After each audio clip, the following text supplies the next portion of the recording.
Hello. There he is. So our guest, a little bit late, but it's okay. We understand work Sorry things about that. happen. So I'm Yeah. not mad. So this particular guest is known for uh really coming out of nowhere. He's was on the grind during the flu the flu era. I'm not gonna say that because it's gonna be going on YouTube, and I don't want to get possibility of getting striked. But he really put himself through the grind on the commentary side of things. Really became part of uh, the known as the online era, and has really kind of put himself on the map with port priority, and has been getting a lot of other events up to this point. So I would greatly appreciate if you guys gave a great welcome to our guest, ArbiterSkyward. Hi. Nice to finally. I'm so sorry I was late. Working and stuff like that. Right. But I'm happy to be here. Fire Blaster. Hello, everybody. What's going on, everyone? Hopefully everyone's having a phenomenal Tuesday, and happy to be here. Right, that's awesome. So basically, Arbiter, we've gone over in like the pre-screening kind of things of what's going to go happen. So what you're going to go ahead and do is I'm going to give you a code for the arena. You're going to be battling one of my amiibos, and we're going to go ahead and we'll go over some things that you have done in your career up to this point, and kind of look a little bit in your future, a possibility of what you're going to try to do, what you're going to be looking at, and those kind of things. So give me a second Hmm. while I get you that information. Let's see. Oh, okay, sure, yeah. Yeah. So how was your Tuesday so far up to this point? Oh, we just got back from doing my shift at Amazon. It's whatever, but I'm finally back. I was putting on clothes. That always takes a minute to do so. So my apologies on that end. But no, Yeah. I'm happy to be here. And yeah, just give me that arena info when you're ready. I just sent it to you in the Discord. So Okay, bet. yeah, Let yeah, me yeah. see. And I'm On my way completely right now. understandable of being a little gotta be able to juggle things and everything. I completely understand that, man. It happens. Uh, so No, it's pretty bad. man, like if there was an opportunity for all of us to go full time with doing what we do, like honestly, I'd be the one of those first people that would jump on that and do it as much as I can. Oh no, ASAP. Like if you told me that I would be if there was a way for me to commentate full time, I would definitely do so. Right. There's kind of avenues that you can push towards, if that makes sense, Oh yeah. but it would still be difficult. But I think as time comes, right, we're slowly gonna get there eventually. You know what I mean? Oh yeah. I think in my personal opinion, and I don't know why this thing is not one to uh, take my amiibo. It's being irritating right now. It happens. I Uh, completely get it. yeah. So what's if we can't get the amiibo, we'll just play some head-to-heads. It's no big deal. Uh, Oh yeah, but I'm completely down for that. but yeah, I'm just gonna be playing random. But Uh, let's go ahead and start at the beginning. Right. The beginning is where we always typically start these things. What region mhm. are you located currently? What do you call your home region? And what kind of inspired you to go ahead and start doing esports and commentating in the first place? So I live in the PNW. I live in Washington State Mm-hmm. PNW. That's where my home is. I was born in LA for 2 years. I lived there for 2 years, and then I moved to Texas for 12. And the moment I was getting into like Comp Smash, I Mm-hmm. moved to Washington. I wouldn't say it's unfortunate, but Texas obviously has a way bigger scene than Seattle does. So I feel like I a little bit missed out on that end. But to be honest, I didn't get that. I wasn't inspired to do commentary. It just kind of happened. So I used to just stream like viewer battles Mm-hmm. on my Twitch stream, right? So I was just like, okay, I'll just do those. And then I was streaming on Anther's Ladder, and then I don't know what happened. Eventually someone was like, hey, we need you for a Smash crew. So I joined a Smash crew. That was all right. If you know the crew battle is, you just kind of like, take stocks from the opposing team. And because I was streaming, or I was a streamer, and I had the tools to do so, someone was like, "Hey, can you what's it called? Do a crew battle for us?" And I was like, "You know what? I'll give it a shot." And I did it once, thought nothing of it, and then apparently people were like, "Yo, this is actually really funny." So I was like, "You know what? Sure, I'll keep doing more." And eventually that led into me, making not a career, but like, just making a name for myself while doing these career battles. So I was just like, you know what, sure, I could definitely do more of those. And the rest from there is just kind of history. People in my state took notice of me, and I was just like, sure. That's a good point. A lot of commentators, especially, have to get their start in some way or fashion. They have to start, they have to start somewhere, and that's awesome to hear that you found your niche in the crew battle scene, because honestly I think you would be the first commentator that I've met that started in that niche of crew battles and streaming for those crew battles. So it's awesome to hear that like I said, that you found that niche and where you started. So no, it's really weird because I didn't think it would pretty much go this far, right? I was like, like I said, when I first did my first crew battle, I was like, sure, I'll just do it because they need someone to do it. Yes, you could stream crew battles without having any commentary, but that's boring, right? Who wants to watch that? So I was like, sure, I'll just do some crusty ass commentary. And no, you're right. I think one of the things that people don't really look at is crew battles, and I came from a really, really interesting state where I think Smash was at the hold still, so you didn't have a lot of big events happening. So because it was just online, I was able to kind of push myself forward in the forefront, if I were to say. So I'm really happy with the way things have turned out for me. That's awesome to hear. So my next question for you would be, at this point, what would you, if you had a particular style, which obviously, I've watched you quite a few times, but the viewers at home might not have exactly seen your particular style of commentary. In your own words, how would you describe, like, your style of commentary, and how does that typically go?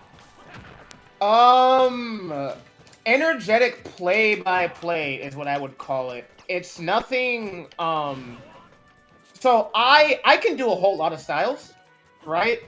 Because I play Smash like all my life, so I can understand pretty much what is happening, when something looks cool, when something's supposed to be cool, right? And so I think one of the strengths I have is because I played it so much, I can kind of like really mix my styles up if I need to.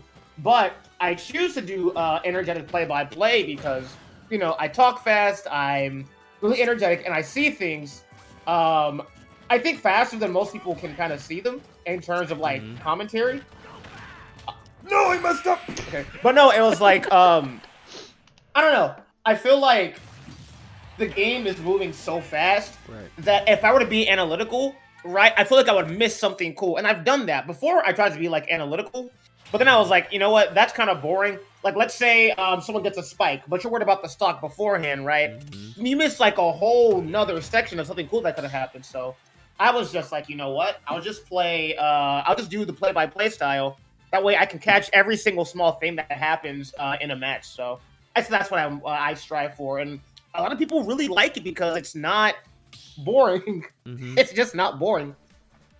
Yeah, that would lead me into my next question. So up to this point, obviously we know your commentary style, how you do things, and that's awesome.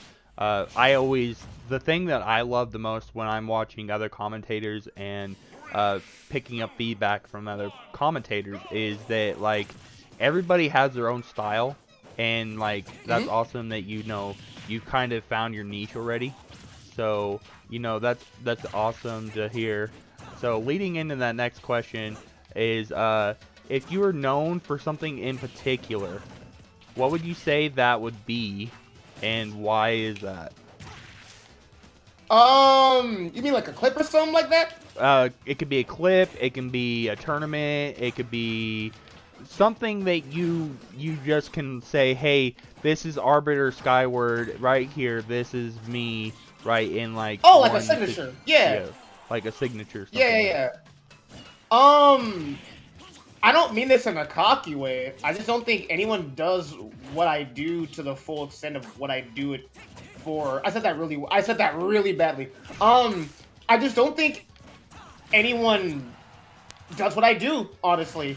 Like, being hype is one thing, but I don't know. I think the way I speak and the way I relay information is just like really easy for people to digest. You know, and not to mention, I wish I did, but part of me doesn't care that much about what I say. I care not to get like in trouble, but for example, the sayonara clip, right? Like, I don't know what in my brain told me to say that. Do I regret saying it? No, because it was funny, right? One thing that I really look forward to, or one thing that, you know, really grab my attention is the FGC style of commentary. FGC commentary is just like, they just say whatever, right? Because there's no regulations. Right. There's not a lot of kids watching. It's not Smash, so it's just like, hey, these are like low-key grown men doing these commentary stuff, right? And I love that. I think that kind of stuff is like really fun to listen to and watch. So that's where I get my style from. I kind of get that loud, hype FGC style commentary, and I've been told that, thank God. When I say get in trouble sometimes? Yeah, but too much trouble? Not at all. It's just about playing it smart, in my opinion. Right. If you play it smart, you can't really get in trouble. So that actually leads me into my next question for you. So obviously, coming up, you know, I've been commentating for 7 years, and it's one, well, not 7 years, but like 4.5, 5 years. But like, yeah, I know what you mean. You find somebody that you know is who you try to emulate, or you know you find that certain person, and you're like, okay, this is the person that I want to commentate like, but you know I'm gonna put my own style on it. Who would you say is that person in your opinion for you?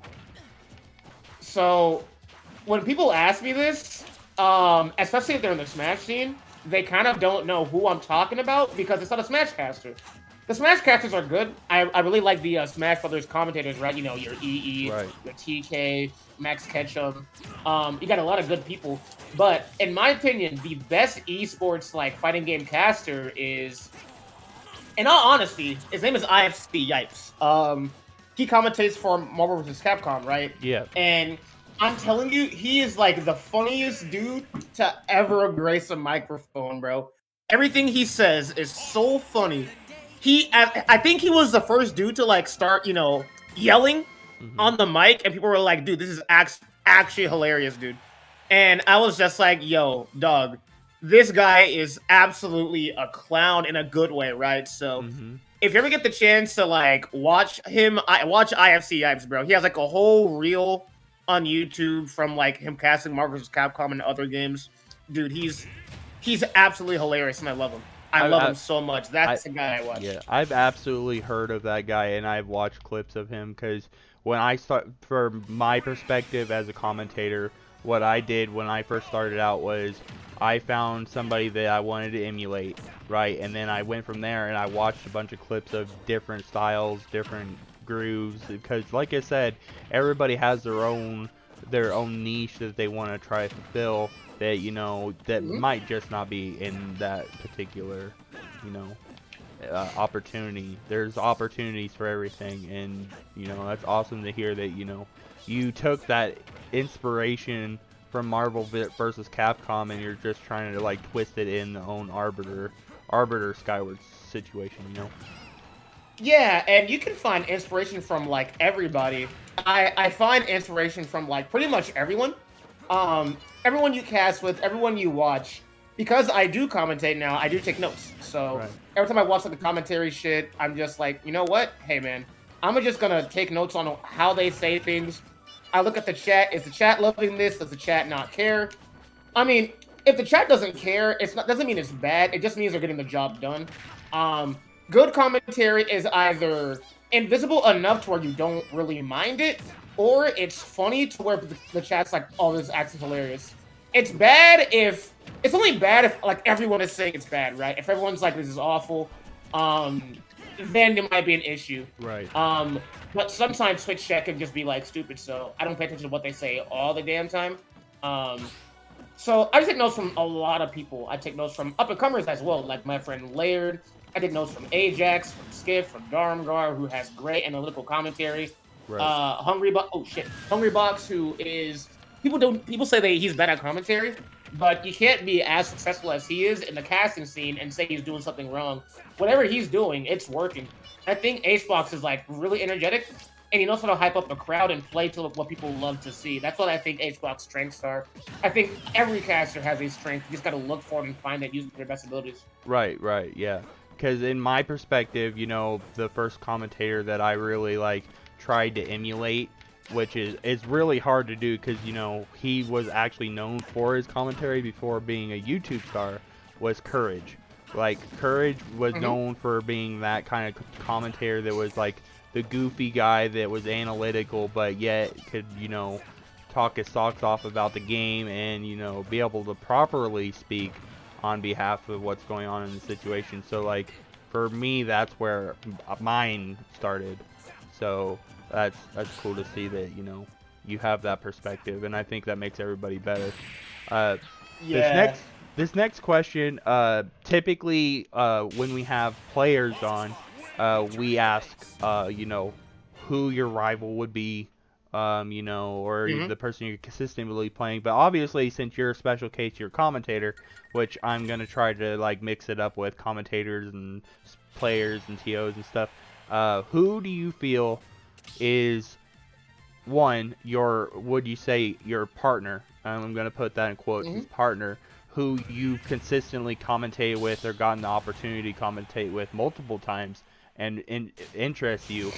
Who do you look forward to possibly getting the chance to commentate with, and who has been your favorite person you've commentated with up to this point?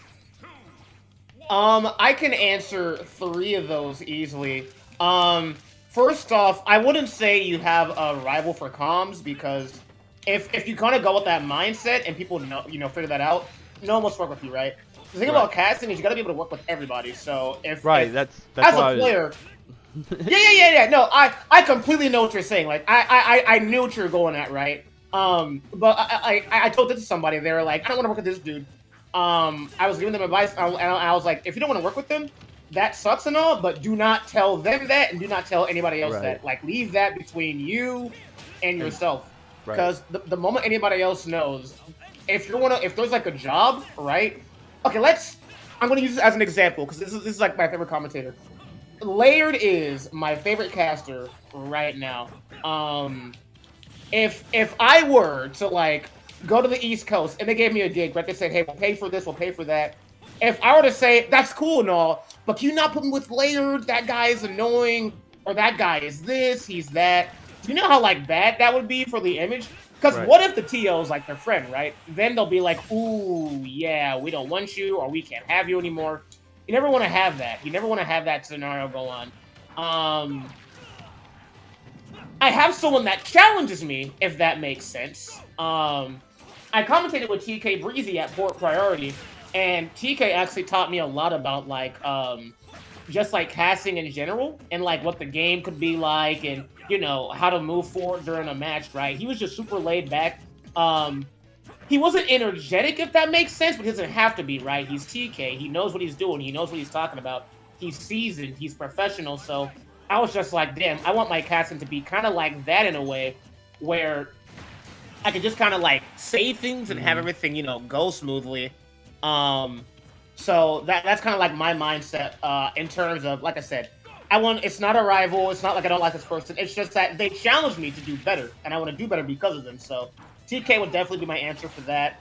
The most fun block I've ever had, ooh, this one's kind of hard, because it is between Rodney from Port Priority and EE from Port Priority, and then Laird from when we did Back in Blood 3. That was a really fun block we did together. EE is just like, he's the kind of dude that does not give a fuck about Smash Brothers. I mean, he does, but like, he's just a dude that just likes to talk. You know what I mean? He's just a jokester. That's just Phil, like legitimately. Yeah, exactly. Yeah, you get it. You get it. Yeah, you get it. I'm glad you do. Like, there just happens to be a game in front of him, so he's like, oh yeah, I'll talk about it. But he could commentate like a street fight if he wanted to. You know what I'm saying? He could commentate anything he wanted to, and I kind of got that vibe from him. I'm like, okay, Smash Brothers, focus. Nah, bro, he didn't give a damn, bro. And I was like, wait, this is actually like really fun to do so. And then Rodney is just like an absolute goofball. That's actually my dude. I think like I made a name for myself from Poor Priority from the EE block. I think the Rodney block is when people were like, okay, who is this guy? Like this guy is funny. Right. The Rodney block I did MKLeo versus Send. I did Tony Z Tanks versus Jave, which was an awful set, but we carried it because it was so boring. We just had to make it fun through our commentary. Right. I just had a lot of really good blocks that day, and so yeah, EE and Rodney are just my dudes, and then Laird is just the next up and coming thing in terms of commentary. He's absolutely incredible. So I really want to see more of Laird down the future. I think I answered everything. If I didn't, please let me know. But yeah, I think that's it. Oh, real quick, who I look forward to commentating with? Either Hazmat, TK again, or Charles. Commentating with Charles sounds like a lot of fun. No! Oh, Coney. Coney commentary sounds like a blast. I never got to see, because he doesn't go out as much as as I'm sure he would either want to or like can. Because he's a dad now. He probably gets paid like the big bucks to do like anything. So if you don't, if we're not running his pockets, don't even think about hiring him and stuff like that. You know what I mean? So yeah. Working with Coney would sound awesome. But the thing is, right? If I want to cast with Coney, I got to get bigger because Coney only goes to like those big events. You know what I mean? So right. I would have to work really hard to do so. And that kind of like leads me into what I was gonna ask you next. So let's say in our YouTube video, right? Because this is gonna be going on YouTube, not only being Twitch. What would your advice or recommendations for up and coming commentators that just haven't gotten to that point yet, or somebody that's struggling to like, hey, I haven't found my niche yet, right? What would your advice be as a person who maybe hasn't gotten exactly where you want to be, which neither of us are at this point, but your advices to those kind of people, what would you say? You know what's sad? I've been asked this question a lot, and I don't know how to answer it. I'm not even like trying to be like mysterious or be me. Like I don't know, cause like there is the cliche of keep trying, and I agree, definitely keep trying. Find your voice and stuff like that. I think the biggest advice I could give, I don't know. It's I'm flabbergasted. I don't know. I don't know how to answer it. The advice I would give would just be to honestly, just make just find a way to keep doing it, if that makes sense. The reason why I was able to get a name for myself a little bit is because I just kept doing crew battles, right? I kept doing crew battles. People were like, okay, we know who this guy is. He keeps doing this stuff, right? And the more things you do, and the better you do them. Actually, no, here's the advice. When you start off, one, do it for free. If you like doing it for free, keep going, right? If you can do this for free and like what you do, okay, you're trust me, you are way ahead of some people. Believe me. And then once you keep doing that for free, do it well. Do it well, be humble, do it for free for a while. And then eventually people are gonna start taking notice of you, right? They're like, oh, this guy, he's good at what he does. He shows up, he's on time. You don't really have to be like energetic as well. Just show up. Trust me, people will appreciate if you just show up.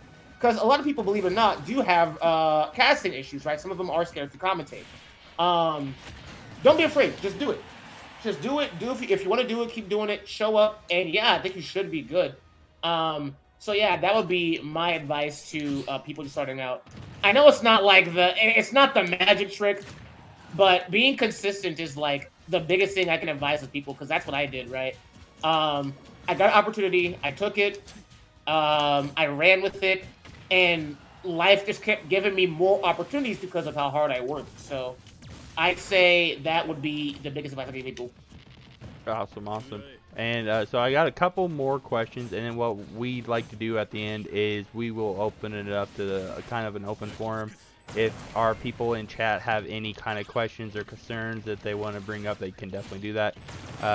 So the next question is, in your perspective, when it comes to the Smash scene, obviously there are some issues. Yes. Certain things with, what could be done differently. In your opinion, which gives you this opportunity, what do you feel should be done different? What would you like to see implemented better? Or what would be some of your recommendations just to improve the overall situation that's going on with the Smash scene at this moment? You should not have asked me this. Because, oh boy, this could be an hour-long question, bro. I could answer this question for the whole damn video. Let's just say, let's put it in your best, try to be like 15 minutes at most. I'll try to leave it like 5. I'll try to make it short. Okay. Let me see. Yeah. Where do I even begin?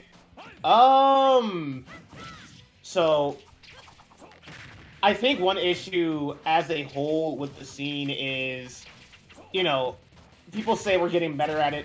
I don't think we are, and I'll say actually, I'll say we are getting a little bit better at it, but we don't know.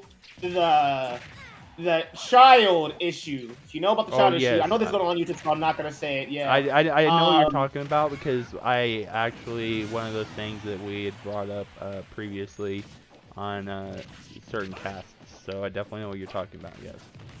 Yeah, we could do better than that. And one thing I want to stop hearing from the scene is people saying we're doing better, because I think doing better is low-key like an excuse. I think that's an excuse saying, the issue's there, but we're improving at it. I'm happy we're improving at it, right, but at the same time, there's always going to be those underlying issues. And the moment we get comfortable, right, I think those issues are just going to come back. So we can't afford to be like, oh, we're getting better at it. We just got to keep saying we have to get better, not we're getting better, if that makes sense. Yeah, like we have to be better with the way we protect children in the sea and stuff like that. Another thing that I feel, and this is in terms of commentators, is there's not really a lot of advice for casters to show their mettle, right? One thing I am happy about is regionals, right? Regionals give casters that want to do, grow, it gives them more of a chance, show what they're made of, right? Mm-hmm. But you look at Genesis, right? Genesis had a bunch of NorCal casters, because that's where it's located. It's in Northern California. They had a lot of commentators from NorCal sign up for commentary. I think only like 2 NorCal casters put it in, and the rest are like these big names that, you've heard of, right? I'm not hating on them, if that makes sense, but it's like, give people the chance to show what they're made of, right? I think that's really important. Mm-hmm. I think it's really important for bigger events to give casters what they're looking for, and that's the chance to grow and shine through. That's how I got my name out there, right? Port was a major, but because they know I'm from the region, they're like, hey, we'll take a chance on you. And that chance actually ended up paying off big time. Port ended up having a lot more viewership than they said. They said Port had phenomenal viewership. They said it was really well received. I got my name out there and a whole lot of awesome stuff. So it's just like, man, I think really we need to give more casters a chance to do their thing. There's other stuff like egos for, non-O2ers. I think we need to do a better job of getting people into the scene, if that makes sense. I think it is more of a people person thing, but I feel like there's not a lot of ways for new people to get into the game. And this game is like not old, but I feel like there could be a lot more people in the scene, because the game is good. Smash is a really fun game. I enjoy playing this game when it works, right?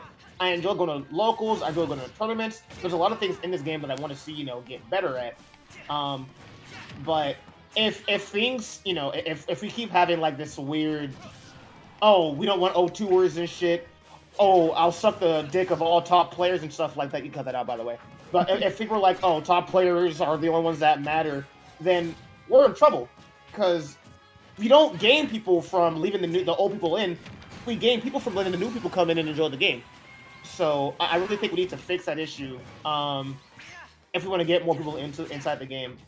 That's like as much as I'm gonna say. There's a lot more, but for the sake of not wanting to bash your skull in, I'll leave it at that. I promise. That's fair, dude. I actually share a lot of the sentiment that you shared in that particular situation with the kid situation, which I think we are.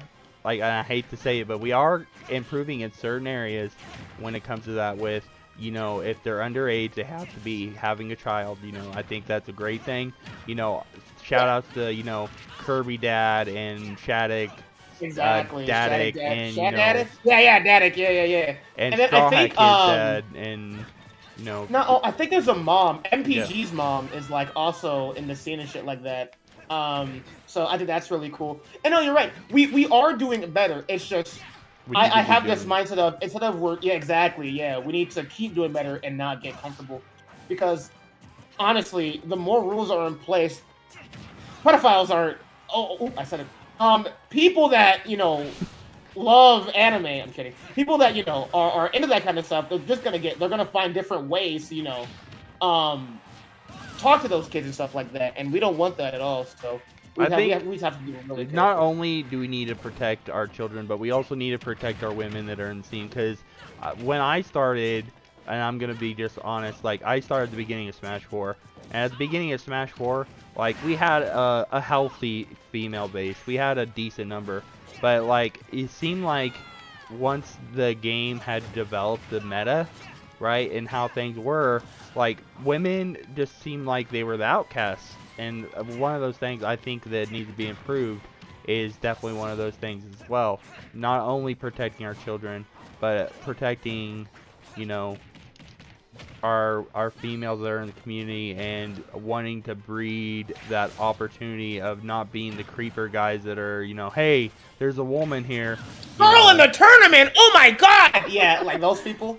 Dude, hey, you have a boyfriend. Like, it's like, dude, she wants to play Smash. Leave her alone, dog. She's here to play Smash, and she's probably better than you, which is funny because speaking on females in the community, I actually had met Lyric over in Riptide. Oh, Lyric is nice. Yeah, she's really nice. And it was funny because I was just standing right next to her, and I heard some dude that like, yeah, I have to play this Lyric chick, and I don't think she's that good. And I'm like looking at myself, and like I guess she didn't hear it, but I was like, man, you're gonna find out. And like she gave that guy the hands, and it just made me laugh so hard because I was like, that's one thing that women don't appreciate in our scene. Like our Supergirl Kelses, our Lyrics, our Kiwis, Emma up in Minnesota.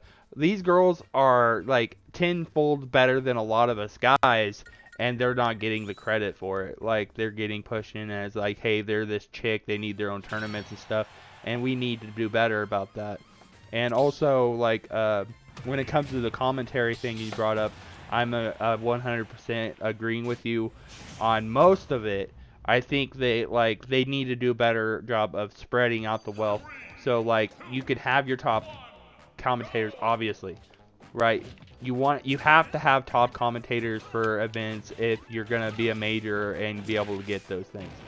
But yeah, I do think also that you have to have that that opportunity for your local people to be able to like just give them a small block. It doesn't even have to be one big, like just the pools, like maybe not have the pools so big, like have the commentary schedules like not that, like maybe 2 hours or an hour block instead of, the typical 6 or whatever. And then they'd be fine with it. You probably wouldn't even have to pay those guys, to be honest, because they would just want that screen time. And that's a lot of the things that when you get as a commentator, like, people get discouraged because they're not getting screen time. So I definitely feel, where you're coming from on that one. So I think Port did it really well.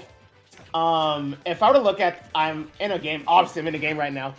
So if I were to look, I do agree. You gotta have, if you want like people to know about the event, you gotta have like those big casters there.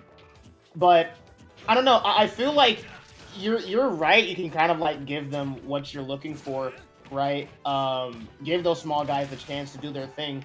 But I honestly feel this would probably, I don't know if people would agree or disagree. I would give those new people more blocks, and I would give the bigger blocks, like those top 8s, those top 16s, to the professionals, right? Just Right. because they know what they're doing. Let's Make Big Moves did this really well. This Laird guy I was talking about, right?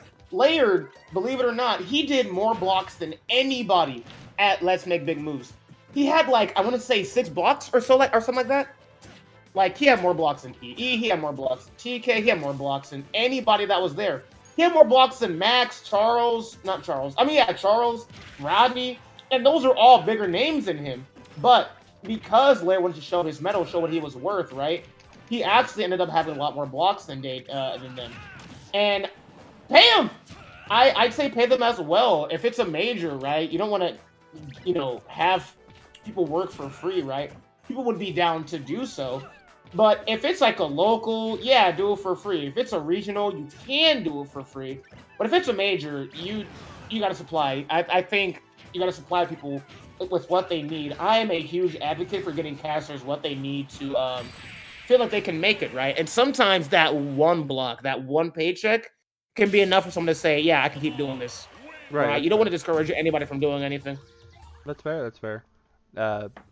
Okay, so we have one more question, and then we will open it up to the forum of our people that are in the chat.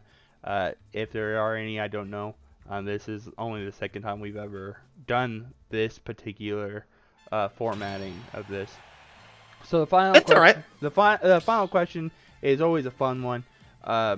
The reason why I created this show is called the Crowning Achievement, if you didn't realize that. So the Crowning Achievement, I love that name, is basically like your stepping stone, like your golden moment. What would you say your crowning achievement up to this point would be? Like your King K rule in this instance, and putting the crown on top of your head or on top of your career at this point. What would your crowning achievement be up to this point? not killing myself. I mean, let me see. I don't know. I'd say, honestly, actually, I'll say this. Going to VG Bootcamp was a really huge achievement of mine, because during Port, there was a lot of people saying, like, oh, he'll never make it, he's too crude, he's too, he's too this, he's too that. And I'm just like, I don't think people understand that everything I was doing at Port was just to make a name for myself, right? So my mindset going into Port was just like, okay, if this works, I can get my foot inside the door, right? And then going forward, I can calm it down if I need to, because I can just say, oh, hey guys, I'm not stupid. I am stupid, but I know what I'm doing, right? I can calm it down if I need to. It's just right now, I really, really, really, really need to get my name out, because going into VG Bootcamp, they're not going to let just anybody, on the microphone, right? They're not. If you're going up there to curse, they'll just kick you out ASAP. I've seen VG Bootcamp; they got a lot of people there. So if I were to make a fool or do something stupid, they would just cut my mic off. Easy as that. So the fact that they didn't kick me off and they actually want me back for more stuff, I'm not going to pound. But they did say that the event Double Down, they want me to go there. So I'm pretty much already confirmed to go to Double Down. Nice. I'm friends with I wouldn't say friends, but the TO for CEO knows who I am. He said to me, he's like, hey, they said you did a really good job, so I look forward to working with you in the future. Oh, And stuff like Jabali? that is just yeah. Not Jabali. His name is Tong. Jabali's like he's like the head honcho. Tong is like the dude that handles like comms and stuff like that. I think he works on like also getting the games available to play for CEO and stuff like that, or wherever he goes. So just I'd say my best achievement is honestly the places I've gone to and the people I've met. Like the VG Bootcamp people, Tong, the casters that I've gone to meet, right? The names I've been able to say I've worked with. So stuff like that is just where I'm just like, man. And honestly, the fact that I have not quit yet. Oh boy, I wanted to quit so many times doing this because of certain reasons I'm not going to get into. You're good. But the fact that I haven't, I'm just like, man, thank God I have not quit.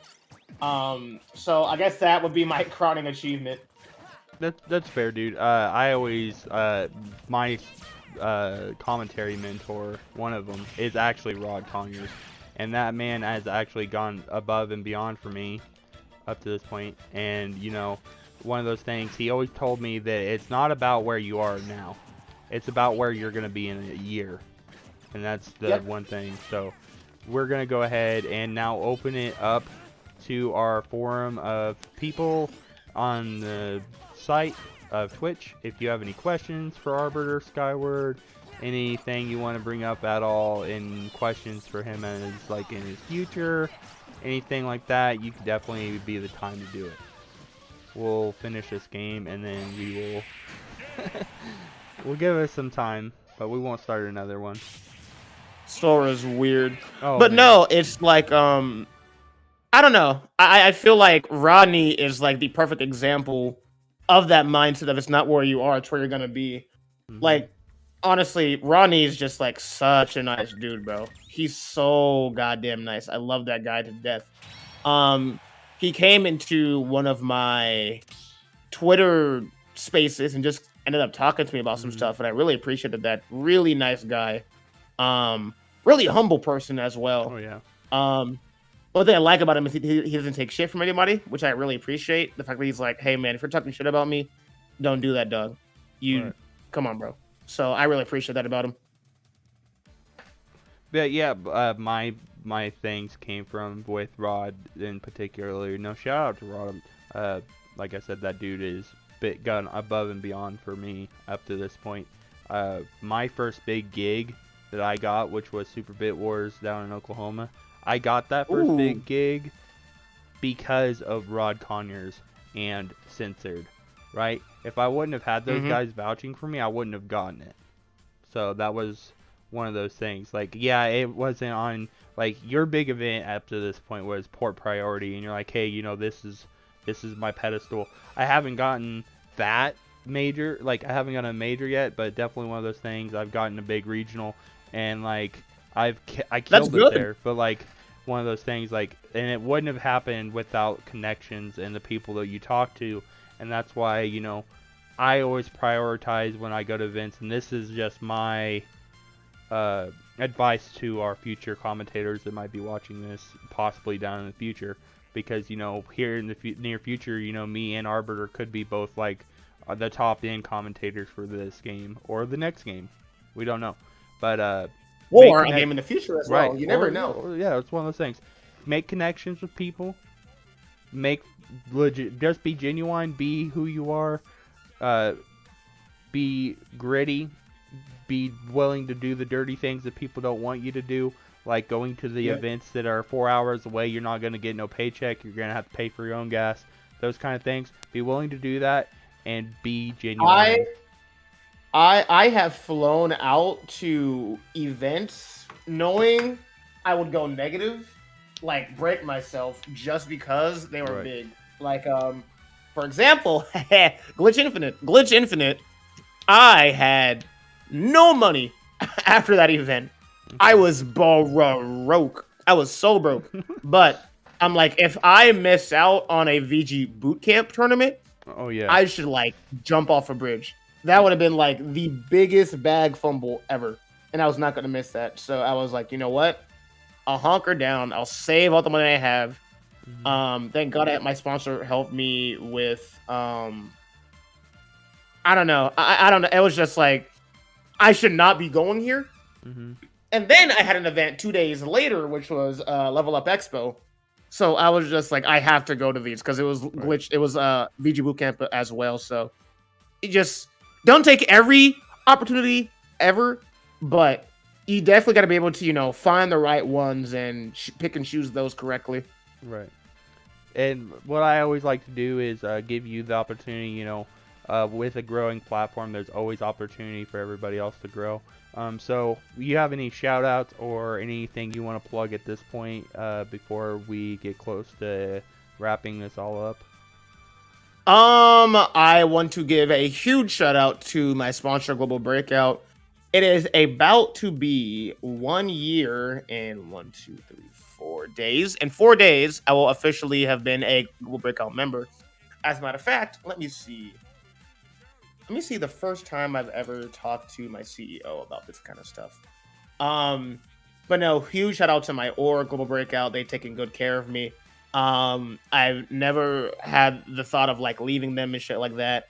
And even bigger shout out to my friends, right? My friends have actually done so much for me.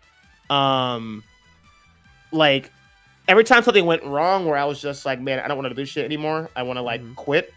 They were just like, hey, don't. And every time we need to talk shit about somebody, we would just, sit in the VC and say, oh, that guy's an asshole. Yeah.